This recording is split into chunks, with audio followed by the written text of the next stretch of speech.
the hell is that?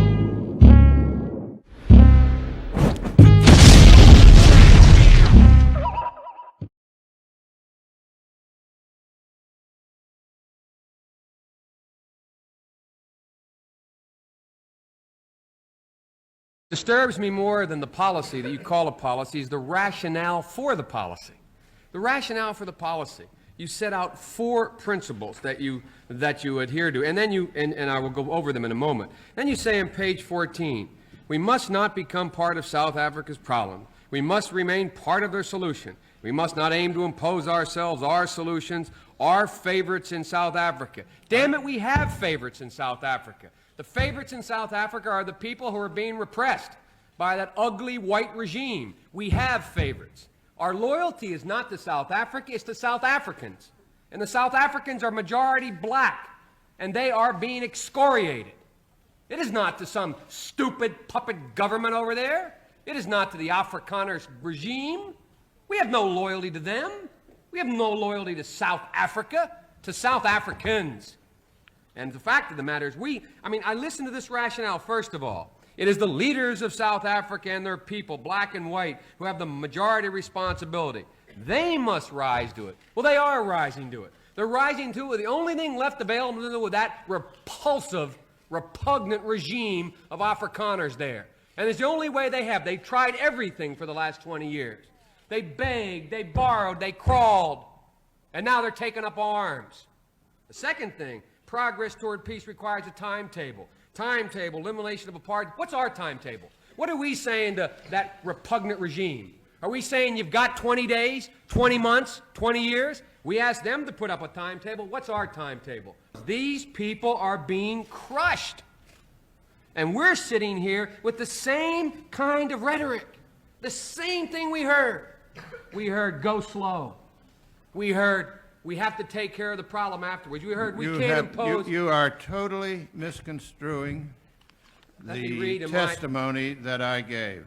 Read first. Furthermore, Senator, let me say that I hate to hear a senator of the United States calling for violence. When I ran for the House of Representatives in 1992, I knew about 2 pieces of legislation that had gone on before I ever got here. Drugs are menacing our society. They're threatening our values and undercutting our institutions. In 1986, the so-called war against drugs created mandatory minimums, established a 100-to-1 ratio for crack to powder cocaine, and put in mandatory minimums. Now, mandatory minimums were put in 86. They were applied to first-time offenders in 1988. This is crack cocaine. It could easily have been heroin or PCP. It's as innocent looking as candy, but it's turning our cities into battle zones, and it's murdering our children. And when I ran in 1992, I talked about how bad I thought that legislation was. I was reamed. People took me to task for being against that because the public was for it. And we took this bill up less than 2 years later in 1994. Leading the charge on the bill with African Americans from New York, Charles Rangel was leading the charge on that bill. And this bill did some significant things. Number one, it took the mandatory minimums off of first-time offenders that was put on in 1988. Secondly, it instituted an assault weapons ban. Thirdly, it put in $3 billion for prevention programs. Fourth, it put in the Violence Against Women Act. That's what I voted for. Now, we could not do everything we wanted to do, but we did all these other things. So I voted for that. That Barack and I finally reduced the disparity in sentencing, which we've been fighting to eliminate, in crack cocaine versus powder cocaine. It was a big mistake when it was made. We were told by the experts that crack, you never go back. It was somehow fundamentally different. It's not different, but it's trapped an entire generation. And so all of this stuff about the crime bill, people talking about, oh, you just giving Joe Biden cover. I'm not giving Joe Biden cover. I've explained to you why I voted for it. Go ask Joe Biden why he did. But people say that, you know, it at least perpetuated the idea that more people should be in prison. Do you ever think about that, that your support for this bill may have perpetuated mass incarceration as we see it now? Yeah, I think about that. I just don't think that's true. Suppose we had not done anything and just let the 1986 and 1988 stay in place. Don't do anything. Then where would we be? Remember, we took the mandatory minimums off of first-time offenders. So where would we be if we just let 1986 and 88 stay in place? Do we get any credit for what we did? Or do we keep listening to this foolishness? And that's all it is, it's foolishness. Near Orlando, Florida last night, authorities rushed a 30-year-old shooting victim to the hospital. Today, they're making arrests for his murder. Black leaders are calling such violence America's #1 civil rights problem. House. Now, that's a place where cocaine was being sold day and night. JC, please, Jesus, please. Somebody sent me here. Sure. Let me see what's in it. Okay, well, you give me 2 10s and a 5. I won't forget that. Yeah. See you later. Give me? Oh, please, my mom gonna kill me. Police say that some of the customers were willing to sell or trade anything they had to get the cocaine. One man offered an expensive gold watch for a small rock of coke. Another wanted to trade stolen steaks for drugs. Again, more than 24 suspected cocaine buyers. Guns have always been a part of our culture, but in the mid-'80s, when crack cocaine hit the streets of cities such as New York, the rate of teens killed by guns increased 77%. Drugs, unemployment, and easy access to semi-automatic weapons turned areas like the South Bronx into war zones. Blood on my knife and the body on my gun. What? Blood on my knife and the body on my gun. What? It's not because you want to carry a gun around here, it's because you got to. You know what I'm saying? See, we run around, we start beef because we want to. And we know we're going to get in trouble when we do it, so therefore we pack. You walking around the block, never know you catch beef, somehow they can just pop in your hand, so you got to keep your joint on too, so you can go out and with them. You know what I'm saying? They don't want to give us a job because we young, so we got to get money, we got to sell drugs.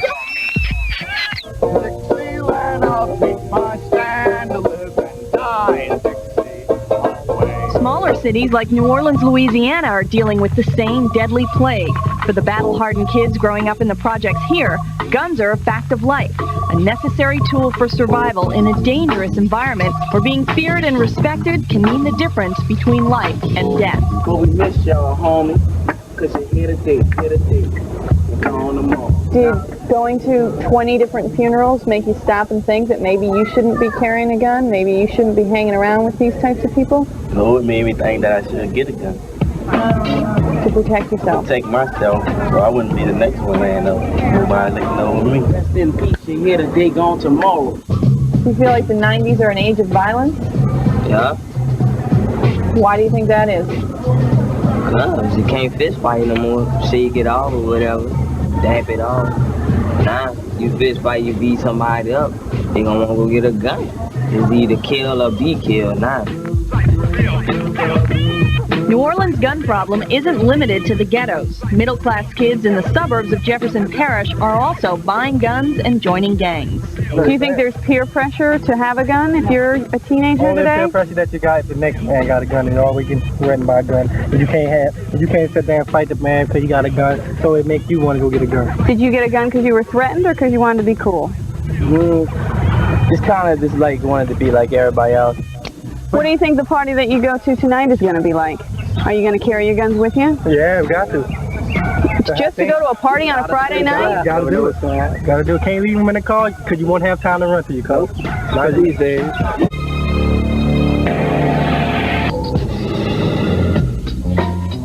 Students carry an estimated 270,000 guns to school every day. 1 in 25 American kids say they carried a gun to school last year. Kids just can't concentrate on learning in school anymore. They have to worry about safety. Even though 7% of schools have metal detectors, like Paul Robeson High School here in Brooklyn, 55% of students say they wish their school had metal detectors to protect them.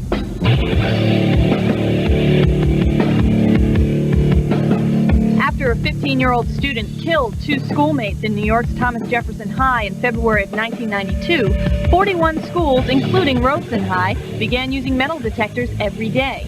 Surrounded by crime-ridden neighborhoods, Robeson also uses electronic IDs, X-ray machines, and safety officers. I feel it's a win-lose situation because as this student said, while you're in school, you're safe. But as you go outside, anything can happen because there's a lot of teenagers with guns outside. Teenage murders in the Motor City are bringing parents together. Bless the hearts that bleed, that are saddened by the loss of children. We ask that you give us the strength to go on. Joining the parents at this morning's funeral is Clementine Barfield. She didn't know Heath Fenoy, the 17-year-old boy they were burying, one of 12 kids shot in a single weekend here. But she knows what it's like to lose a son, and our story is about her efforts to end these killings in a city where bullet wounds are now considered a public health problem for the teenage population, where funerals and prayer meetings are an everyday occurrence, where parents are emotionally coming apart at the seams. There's son after son and daughter after daughter. And where does it end? You know, I'd been to so many funerals and so many wakes of young children, and it just doesn't seem to be any end to it. My cry is, Lord, please just let it stop. Make it stop. Over the past 3 years, nearly 150 children under 17 have been shot to death in Detroit. 1,000 more wounded. The victims and victimizers, all kids. Ambulance sirens announce the casualties. Parents never know what the next phone call will bring. They told me that Roger would survive, that he was shot in the back of the neck, and that Derek was shot in the head. Clementine Barfield's son Derek died. He and his brother had both been shot at point-blank range while sitting in a car trying to resolve an argument. My daughter was saying, Mama, what are you going to do? We have to do something. We can't just let somebody kill Derek and nothing happens. That plea from her daughter became the inspiration. Clementine Barfield stopped mourning and started marching. She recruited other mothers who'd lost children, and she forged a volunteer movement to unite grieving parents and press for change through a program of self-help and direct action.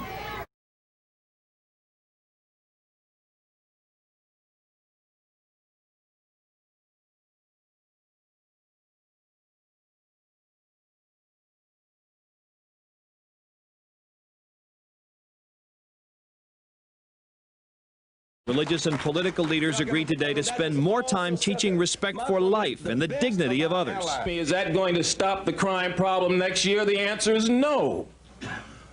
But will it, in fact, put us on a course to bring about real and meaningful change on a long-term basis? The answer is yes. 22 years ago, the country divided over a controversial, far-fetching anti-crime bill brought to Congress by former President Bill Clinton. Critics blame the law for record-breaking incarceration rates and with further devastating poor communities. Well, just last week, President Clinton, as you know, was interrupted by Black Lives Matter protesters upset about the 1994 crime law. Though the president admitted a year ago that the law jailed too many for too long while speaking at a convention for the NAACP. Clinton supported her husband in signing the law when she was First Lady. In recent days, the former Secretary of State has been trying to clarify her husband's remarks on the law without trying to denounce them. Do you regret your advocacy for the crime bill?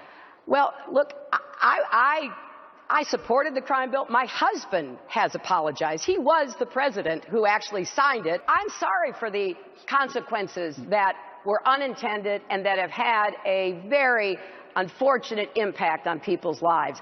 I've seen the results of what has happened in families and in communities. Maybe the most notable of those consequences was a surge in America's prison population.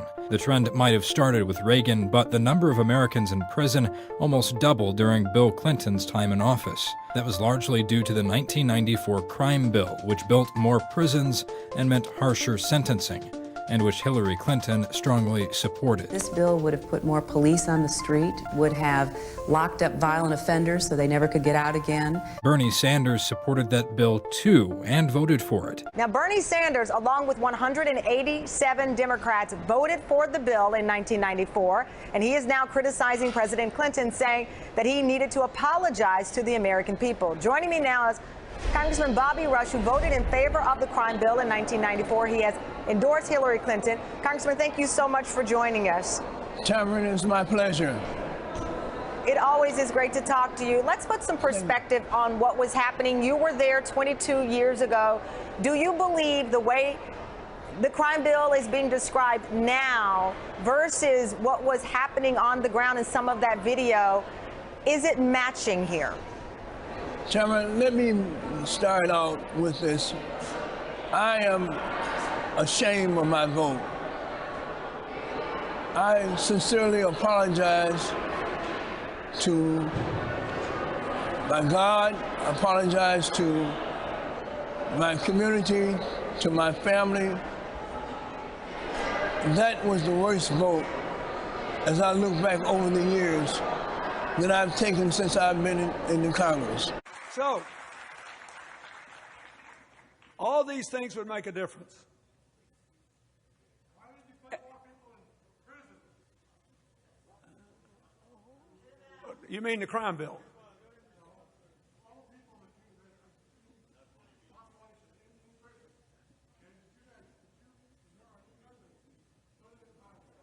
Okay, wait. Don't get upset. First of all, more than 90%. Okay, may I answer? The crime bill of 1994, which you must be talking about, also contained a provision, which no one ever mentioned, which forbade first-time drug offenders from being covered by the excessive sentencing laws. Did you know that? I bet you didn't. Secondly, we put 100,000 police on the street, and we passed an assault weapons ban with an ammunition clip limit, which along with the background check law gave us a 25-year low in crime, a 33-year low in murder, and a 46-year low in illegal deaths from guns. 46-year low. We could not pass that bill without the higher sentencing. More than a year ago, I went to the NAACP and I said the sentencing laws were way overdone and we needed to lower them. And when I was president, I started a process, which thank goodness President Obama has finished, of letting people like these girlfriends that got enormous sentences because they wouldn't rat out their boyfriends even though they were innocent of anything done, letting them out of prison. I am all for this. We overdid the sentencing in the 90s. We need to reverse it. But we can do it. But the suggestion, as Vice President Biden said the other day, who was the principal sponsor of the bill, the suggestion that somehow we just made all this up and we were dying to do this instead of to pass 100,000 police to give young people serious funds to do things on the weekend and at night that would keep them out of trouble, and that we did get an exemption from first-time drug offenders from being included in these sentencing laws, is a mistake. You got to look at the whole record here. That was overdone, and we need to fix it. But I said so more than a year ago, and Hillary, not anybody else, her opponent voted for the bill, by the way. Hillary was the first candidate in either party to actually advocate an aggressive effort to let young people who are nonviolent offenders out of prison earlier with education and training to do that. So, you don't have anybody you can vote for who didn't have anything to do with this. Another thing about how perspectives change over time. Bobby Rush, member of Congress, said the other day, "I'm ashamed that I voted for the '94 crime bill." You ashamed of that bill?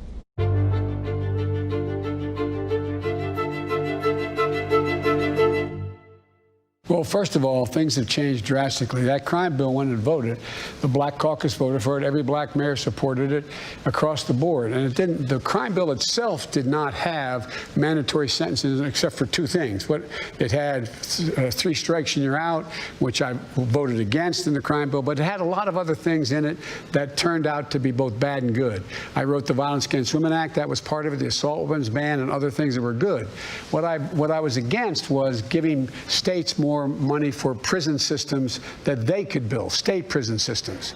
And you have 93 out of every 100 people in jail now is in a state prison, not in a federal prison, because they built more prisons. I also wrote into that bill a thing called drug courts. I don't believe anybody should be going to jail for drug use. They should be going into mandatory rehabilitation. We should be building rehab centers to have these people housed. We should wipe out, we should decriminalize marijuana, wipe out the record so you can actually say in honesty, have you ever been arrested for anything? You can say no, because we're going to pass a law saying there is no background that you have to reveal relative to the use of marijuana. And so there's a lot of things, but in addition to that, we got to change the system. I joined with a group of people in the House to provide for changing the system from punishment to rehabilitation. Along with a guy named Arlen Specter, who you may remember, I wrote the Second Chance Act. In the meantime, an awful lot of people were jailed for minor drug crimes after the Exactly right. Was it a mistake to support it? Yes, it was. But here's where the mistake came. The mistake came in terms of what the states did locally. What we did federally, we said it was, and you remember, George, it was all about the same time for the same crime. What I had done as chairman of the Judiciary Committee, took the 10 circuit courts of appeals, took some really brilliant lawyers working for me in judiciary. We did a study.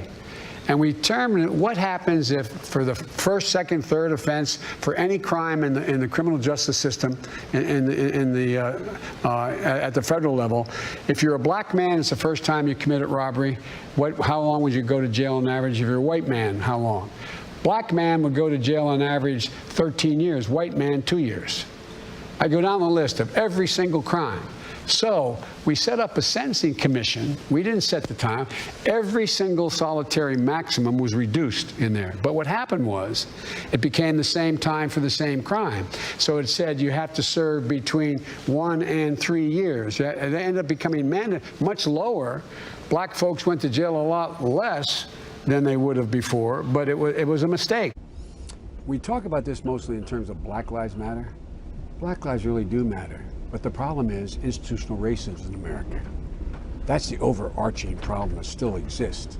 And we should be talking about it. And you look at it, the legacy of racism in housing and jobs and so on.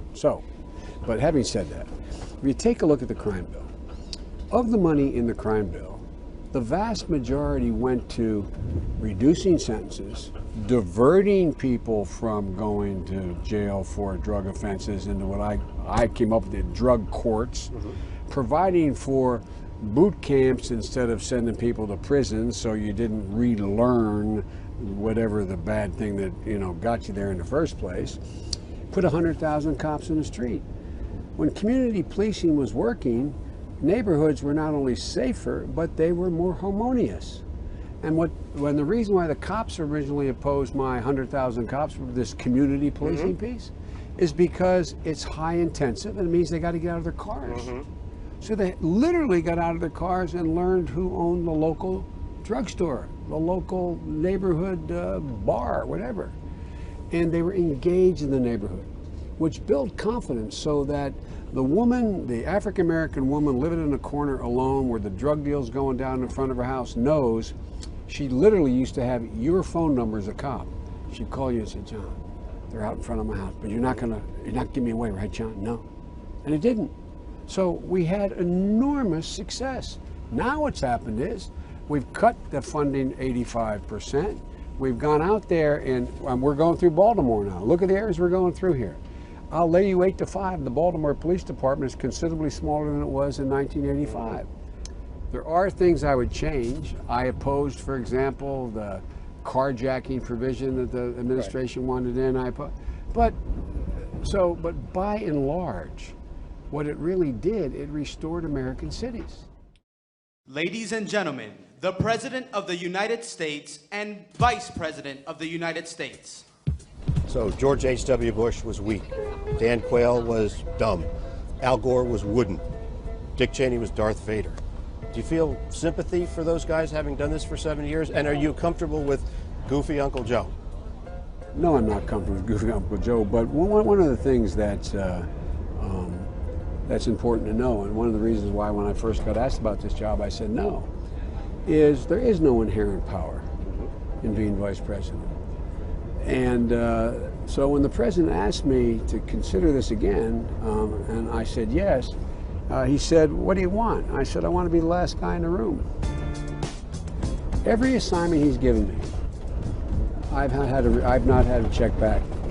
I ran the Recovery Act, beginning, middle, and end. I did the Iraq thing. And by the way, the so-called goofy Uncle Joe, if you notice, I beat every Republican in every poll when they thought I was running.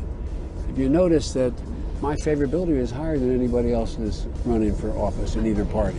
You reflect on the span of your career, both in the Senate and in the administration. What do you think of as things that you and your peers got done, succeeded at, and what do you think you haven't gotten done, left on the table? I think back in the 70s, we got done, we ended that damn war. That's why I ran, the Vietnam War. We really did begin to put America back together again in terms of how divided it was. We began to roll out a foreign policy that was more rational. We focused on education. We provided for more opportunity to get access to college. Maybe the biggest change was the work that I'm proud to be part of was changing circumstances for women in America. But here's one thing you guys haven't gotten done, and I don't mean you specifically, the whole political system. Yeah. The stagnation of middle class incomes began shortly after you came to the Senate. And the failure of our political system to do that. By the way, I feel that is a failure. On your side, Bernie Sanders is pointing to that stagnation in middle class income, and the argument that he's making is that you guys have done some good things, but you've been playing small ball, that we're not thinking big enough, and that we can't have fundamental change. Do you plead guilty to playing small ball in this administration? No, here's what I plead guilty to. We had about 8 atom bombs dropped on our desk. It took us the auto recovery, it took us Dodd-Frank, it took us the Recovery Act, it took us all those god-awful, difficult things we had to do, including raising the top rate for the wealthiest in America so there's 600 billion more in income now. It took us 5 years to get that done. When you hear him say, so Dodd-Frank didn't go far enough, break up the banks, not just free community college, free college, bigger tax increases, bigger programs, is that just campaign talk that can't possibly be realized? No, it can be. It can be, but what I don't see enough of is the explanation of how to do that. But I do think that Bernie has raised a very legitimate issue that has consequences beyond the way Bernie talks about it. We have almost 24%, maybe it's 24.1% of all the income in America earned by 1% of the people. That hasn't happened since 1922, I believe. 40 years, good times and bad, you rode this train both ways. What has it meant to your life? It's basically meant everything in my life, in the sense that, everyone from the guy at the shoe shine stand to the ticket folks, they became my friends and my family. And you'd look out, and I used to think when things were tough, you'd look out at night going home and you'd see you can see people, in their dining rooms or in their kitchens. And you used to always look out and wonder what they're thinking. I wonder what's going on. And because this is sort of a middle-class path. It's been literally my lifeline between Wilmington and Washington.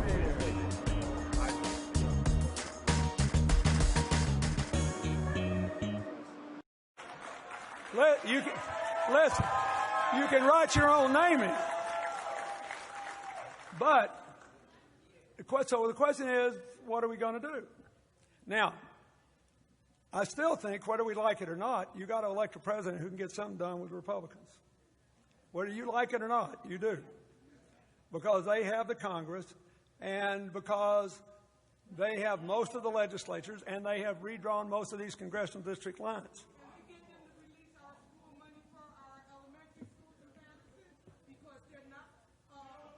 Well, yes. Yes, but they have to believe that you're prepared to win elections. You've got to vote in every election. We've got to do that. One of our most important things is that we don't care what your religion is or background is near as much as we used to. That's good. We just don't want to be around anybody that disagrees with us. And everybody's a victim of this. As a result, how are we ever going to learn anything? What the hell is that?